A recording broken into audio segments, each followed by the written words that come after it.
Who doesn't want to prevent a pelvic organ prolapse? Pelvic organ prolapse is uncomfortable. No one wants anything in their vagina that's not supposed to be there. And when we start to get pressure from our bladder or our rectum or our cervix falling into the vaginal canal, that is not comfy for anyone. So these tips are absolutely essential for you to learn how to incorporate into your daily life and your exercise routine to prevent a pelvic organ prolapse.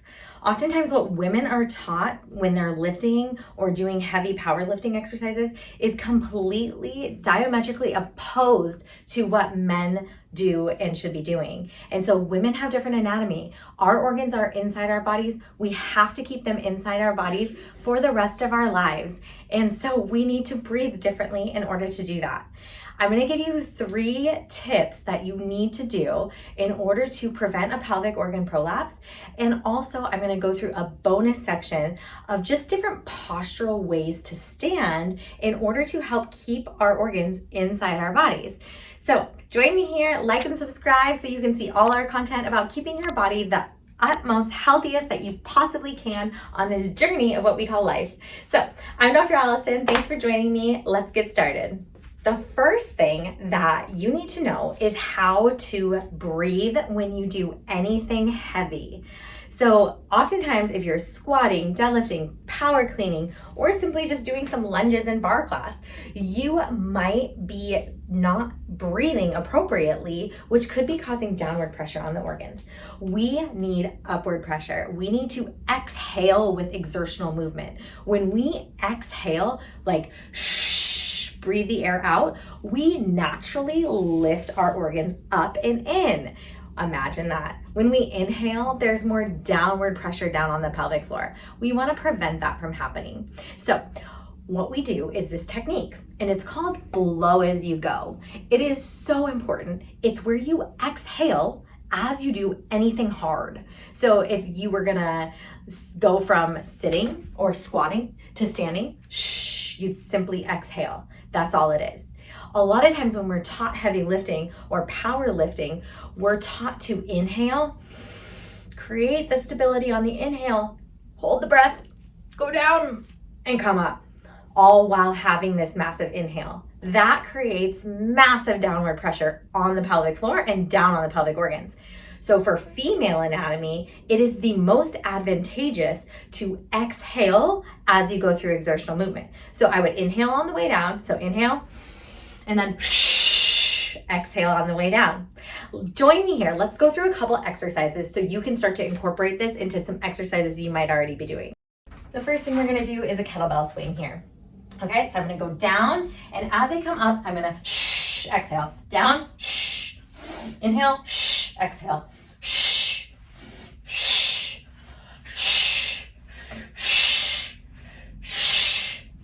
That is the breath pattern. It might sound drastic, but that's what needs to be happening in order to get the pressure off of the organs as we are training with, especially with this high velocity. Now I already showed a squat, but you could imagine I have a barbell on my back, or you could imagine that I'm holding some dumbbells. Wherever you're holding the weight, as you go down, you'll inhale and then exhale as you come up. Inhale on the way down, exhale on the way up. As I'm coming up with the exhale, I'm naturally lifting, and yes, my pelvic floor is engaged, but my organs are getting lifted up just from simply decreasing the air in my lungs. So you're using the air in your lungs to reduce the pressure, keeping your organs inside your body. Now, if you're powerlifting and you're training for a competition, you might need to sacrifice your organs a little bit in order to get super, super heavy, and you'll do some of the Valsalva breathing, it's called, where you inhale, hold the breath throughout the whole range of motion, and then you exhale.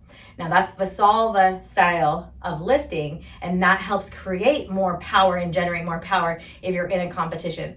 But for most females, especially recovering from childbirth, but I will venture to say that even as you start training, maybe when you're 15 in high level sports, you want to do this type of breath pattern where you exhale with exertion, and that is going to help keep your organs inside your body and prevent them from prolapsing. Okay, we're going to do a kettlebell deadlift. It's just the weight of choice I have today, but of course this would go for any of the weights that you use, whether it's a barbell or dumbbell or kettlebell. So you're here, you're going to go down, and if it's slow, you can exhale on both of them. Again, you're hinging at your hips. One super essential feature when you're deadlifting is make sure your lats are engaged. Keeping your lats engaged helps lift the organs out of your body. Exhaling on the way up. So you can inhale on the way down, exhale on the way up. If you're going to do a super slow and controlled isolated deadlift where you just lower down slow, you might want to exhale on both, reset, inhale quick, and then exhale on the way up.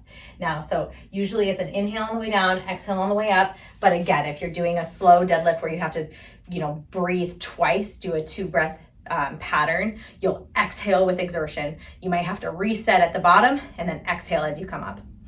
My final demonstration to drive home this idea of exhaling with exertion is a shoulder press. So as we're here and we exhale, inhale, exhale, inhale, exhale, inhale. Now I want you to watch my posture from the side. I'm here, neutral spine, exhale, inhale, exhale, inhale, exhale, inhale.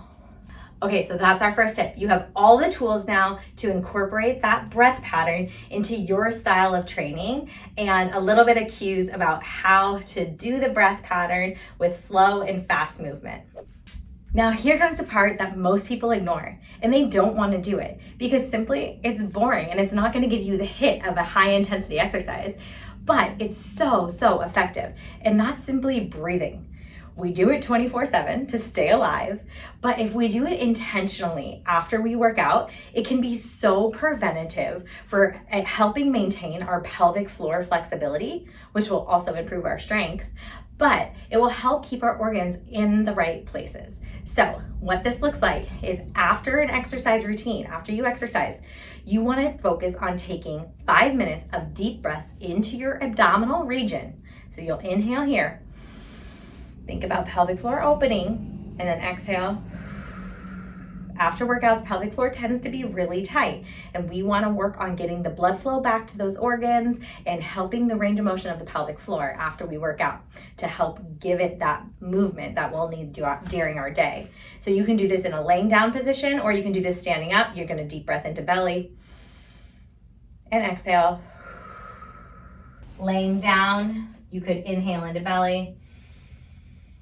Opening pelvic floor, exhale.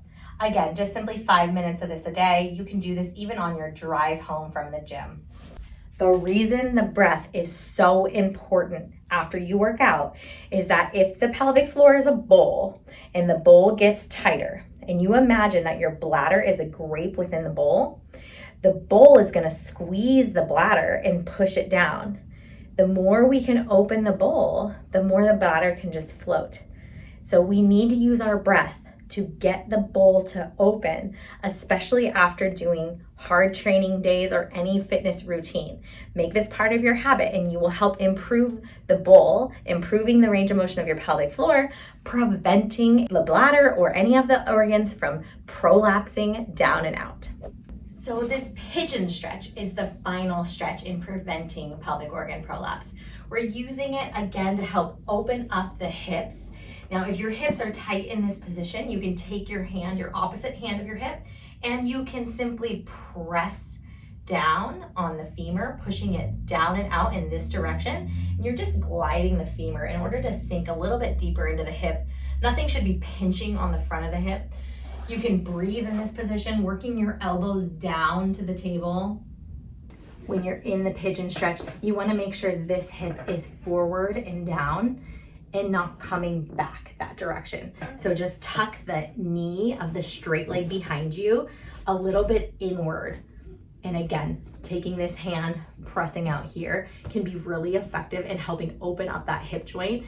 And again, the more we can open up our hips, the better our organs can float freely inside of our pelvis without getting squeezed down and out. So anytime anything is tight, it's gonna put more pressure on those pelvic organs. So we want those hips to be flexible so we can have space for those pelvic organs, including our bladder. My bonus tool for you is a little postural assessment, a little self-postural assessment. The more that we're slouched forward, the more the organs are gonna get pushed down and out. The more that we're slumped here, just the more pressure in our bellies. If we're hanging out here really anteriorly tilted, that's gonna put pressure downward. So we want to find a neutral position. And if you imagine that you're getting pulled up to the sky by the very tops of your head, like as if you had a ponytail here, that's gonna be your neutral spine position. And you shouldn't feel like you have to hold this and work this. And as your rib cage is sitting on your pelvis, it's even just a little bit forward. It's not like drastically forward, but even just a teeny bit forward. I'm not arched, I'm not working to hold this. It's just slightly forward. That creates this upward position from our pelvic organs upward. And that's what we want. The more slouchy I get, the more things can just crunch down into my pelvis. So this postural tip is gonna be really important, and it's just something to consciously always be in tune with and work on. So as you're going through your day and you're walking around, if you're slumping like this, pull your head up to the sky, get your chest up, and that's gonna help pull these organs up into their places where they wanna be outside of that vaginal canal. This is one of the best ways to prevent a pelvic organ prolapse.